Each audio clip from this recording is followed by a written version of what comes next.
It felt like 5 cops must have been on top of me at that point, kind of, tugging on my arms and legs in different directions.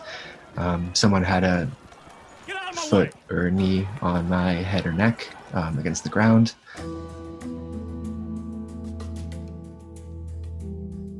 They put my arm behind my back, which the way they were twisting my body, I couldn't do. They told me to stop resisting, but I wasn't resisting.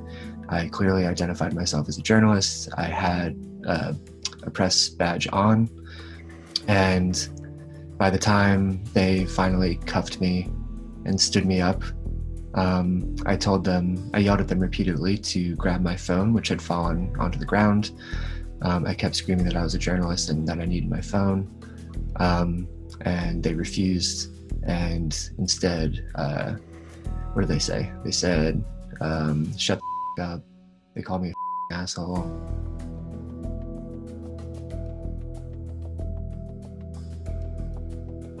I'm a journalist! Oh, fuck! I'm fine. Give me a hand. They're right here. Please get my phone. I can't get it. I can't get it around. I can't get it around.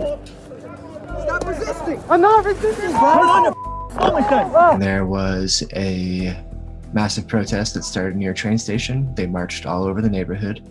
And then eventually, in the evening, the cops started to get aggressive, and there were a ton of clashes. It kind of turned into a cycle of conflict where there'd be 2 lines of, the cops in riot gear, and then a line of protesters.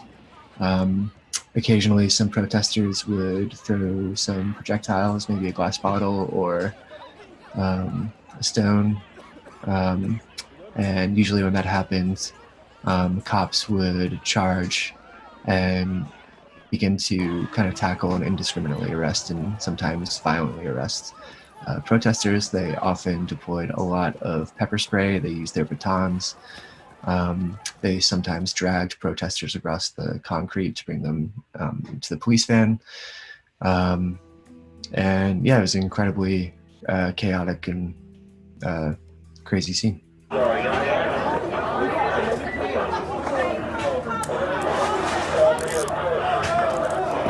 You look at my press pass, I'm a journalist.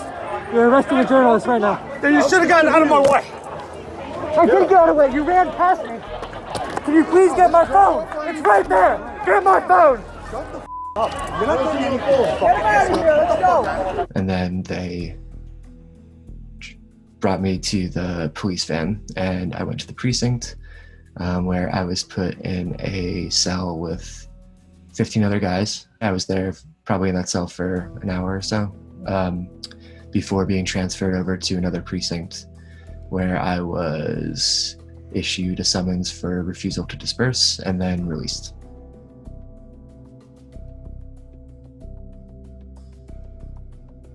I think, although as much as I think it's important to protect journalists' ability to cover these rallies, and what happened to me was definitely wrong, I think it's also important to often keep the focus on the thousands of other people that are getting arrested that aren't journalists and don't have the resources and privileges that we have.